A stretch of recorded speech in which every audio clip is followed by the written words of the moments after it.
उमेदवारी नाकारली माझी. एकनिष्ठ मी, एकनिष्ठ.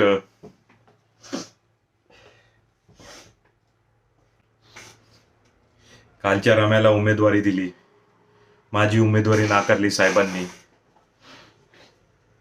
गेले कित्येक वर्ष मी राबतोय माझ्या वार्डात, आणि काल साहेबांनी तो कालच्या पक्षात आलेल्या रम्याला उमेदवारी दिली. निष्ठावंतांची काल अशीच अवस्था झाली. भाजप असो, राष्ट्रवादी असो, सर्व पक्षीय.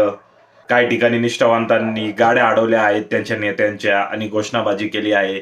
परंतु एबी फॉर्म हा फक्त अशा उमेदवारांना दिला आहे जे पैशा पाण्यानी धनधांगडे आहेत व पैशाच्या जोरावर निवडणूक जिंकू शकतात. निष्ठा, विचारधारा या सगळ्या आता चेष्टाच्या गोष्टी झाल्या आहेत असंच म्हणावं लागेल. काय वाटतं तुम्हाला याबद्दल? तुमच्या भागात कोणत्या निष्ठावंतांचं तिकीट त्यांच्या पक्षाने नाकारलंय? कमेंट करा. कमेंट